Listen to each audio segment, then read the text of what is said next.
Hello, D-Rock here. Welcome to the channel. I hope you all are well. Today I just want to take a few minutes and go over all the mods, upgrades, accessories I have on my 2020 Yamaha XT250.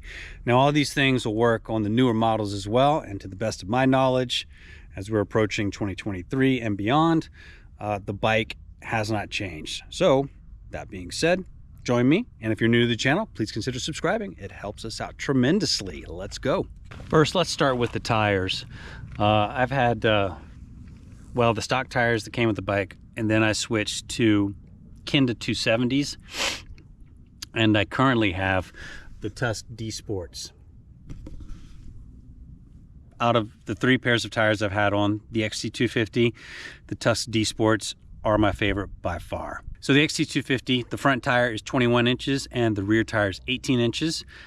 The reason why I like the Tusk D Sports is because for the type of riding I'm taking this bike on, mainly gravel, deep sand, and some more extreme terrains, these particular tires work best for me. They're really knobby, and if I get into some mud, they handle it very well. I did like the Kinda 270s that I had on prior to these, and those tires did well, but if I got into any mud at all, the mud where I live in this part of the country literally turns to peanut butter, and it would just coat the tires and that was it. You're done. And as far as the stock tires that came on the XT250, I mean, they worked, but you'll want to get those off as soon as possible. The stock tires that came on the XT250 were the Bridgestone Trail Wings, if I'm not mistaken. They're also known as Death Wings. So take that as you may. I was not happy with the stock tires. I pretty much got them off as soon as possible and went to the Kinda 270s. I rode them for a while. I maybe put 1,000 miles on them, and then I wanted to go with something a little more knobbier, and I settled on the Tusk D Sports. The D Sports have worked by far the best for me on the XT250 for what I ride the bike in. All right, moving right along, let's talk about the foot pegs. That's right, very important feature of a bike if you're riding off-road. You're going to want a platform to stand on, and what you see here, this is the stock foot peg that came on the XT250. Not much wider than my index finger. I mean, I can get 2 fingers on it, I guess. But let's have a look, and you can see the difference. That's a big deal. It really is. If you are standing for a long period of time, you want a platform to stand on. This is, I moved to this foot peg made by DMO Specialties, and it is fantastic. Installation was a breeze, and you can see the difference in size on those foot pegs. So I highly recommend DMO Specialty foot pegs, and they don't cost $200. I think, if I recall correctly, I think they were like $60 or so. So I mean, foot pegs can get expensive, a couple $100 sometimes. So this is a great addition to the bike. So one of the first things I did when I bought the bike is I put a bash guard on it, or skid plate. The manufacturer of this skid plate, I don't even remember, to be honest with you. It's been a couple years, and I just got it off of Amazon, and I mean, it's a solid chunk of metal, bolted right on, no big deal. I think it cost me $100, but you have lots of options with skid plates. Once again, I highly recommend putting a skid plate bash guard on your XT250 if you intend on doing some interesting riding with it. And you can go on Amazon and get yourself something that way, or you can check out some of the specialty places like Happy Trails or SRC Moto. Any of these places, you really can't go wrong. But like I said, I don't even remember the manufacturer of, I don't think they have a name on this thing, but it does the job just fine. It's solid, and yeah, it'll protect the engine.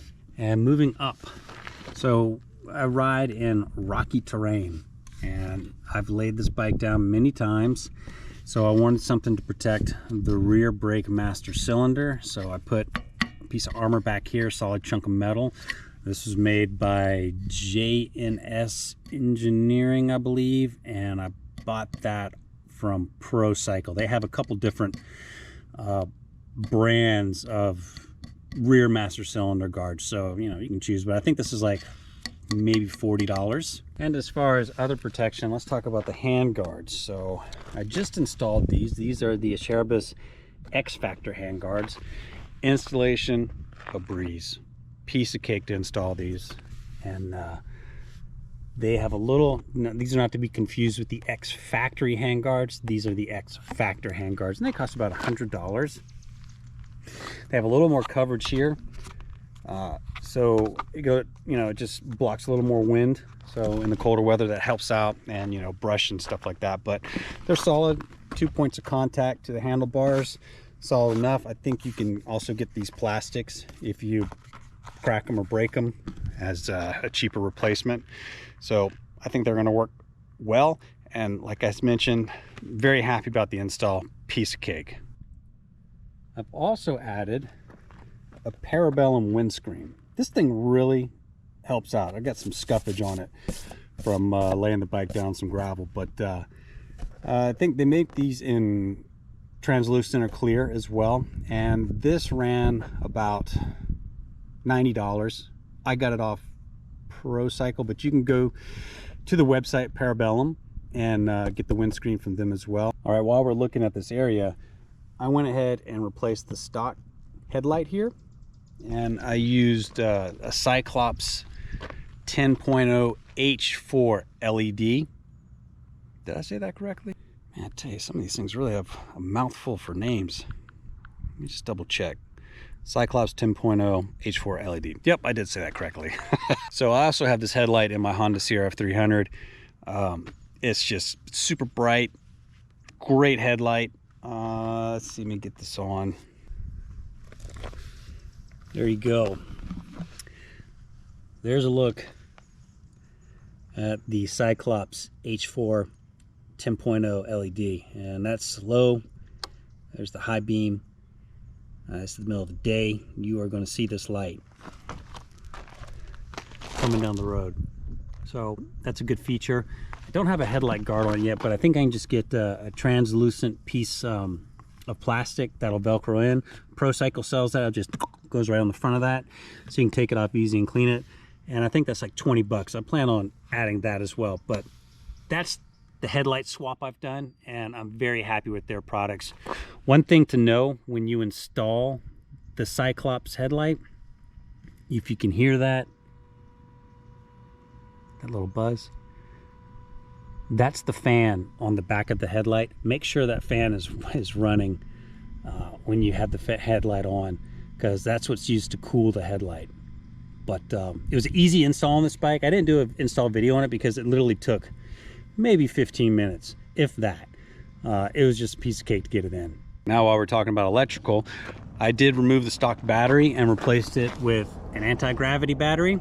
And one thing to note, if you're going to do this install yourself, is here's a stock battery here. There we go. There's the size. The anti-gravity battery is like half the size of this. So you want to get, I bought my battery off Pro Cycle. You can get a little spacer, a little styrofoam spacer to push it up a little bit. But I did a video on the install, and it was a nightmare. The anti-gravity battery is smaller, and the screws that and the blocks that go in this here, the stock battery, well, the ones that come with the anti-gravity battery are smaller, and getting it in was just, I mean, I should have been a surgeon, let's just put it that way. It was a nightmare. I'm glad I got it done. I'm happy with the battery, but getting it in and everything was touchy. And I also, while I was dealing with the battery, I had installed a tender as well, a battery tender. So you can see that little green light blinking right there. It tells me the battery's good to go. And you know, it's just a peace of mind. So I was out riding. I was doing a video about the XT250 and how it's a good beginner bike. And I was out in the middle of the desert talking about the bike, and I got off it and I forgot to turn the key off, so the headlight, everything was on, and killed the battery and I had to jump start the bike. But it's easy to jump start, by the way. But just something to be aware of. It's good to have a tender and stay on top of your battery. One thing the XT250 is known for is the seat. The stock seat sucks. I mean, sucks. So I have an air hawk pad on mine. It works okay. It's definitely helps the issue, but when I have some spare money, I am going to do a seat concepts install on the seat, which I don't think you get a whole seat. You just have to pull all this off and then staple the foam and everything back on. But that's definitely something that's coming on the XT250, because that's a huge deal, your seat on the motorcycle. And yeah, like I mentioned, this pad helps tremendously. I mean, it's better than sitting on the seat, but I do want to get a seat concepts for this bike. Next is I replaced the stock mirrors with the double take mirrors. If you're not familiar with these, you should be, because they are awesome mirrors for your motorcycle. I have them on all mine. What I mean to say is I have these mirrors on all my other bikes, and they're easy to install. And if you break a mirror, getting these parts spare are cheap, like 10 bucks. Now initially the cost for the pair of the mirrors is a little spendy. It's like get them off Amazon for like $130. It's well worth the money. You get off the road onto the dirt, all you gotta do is just twist it, pull these off, stick them in your thing, or you can just move them down. You have all those options, you know. Great. I think they're fantastic, and the install is very easy. One thing I'll mention about the install: when you use the adapters, if you need to use the adapters, you will on the XT250. They come with multiple adapters, but be careful screwing these in. If you screw too tight, you're going to shear them. And I sheared it, and I busted it off. The base of this was stuck in here, and I had to I just went to a dealership and ordered another plate here. Problem solved. Just be aware of that. So as far as the luggage that I currently have on the bike, I just have a Nelson rig tank bag. This works well, does the job. Lots of space, it extends out, and I think you can get these, I think they're like $90. On the back, I've got the Tusk Traverse pannier bags.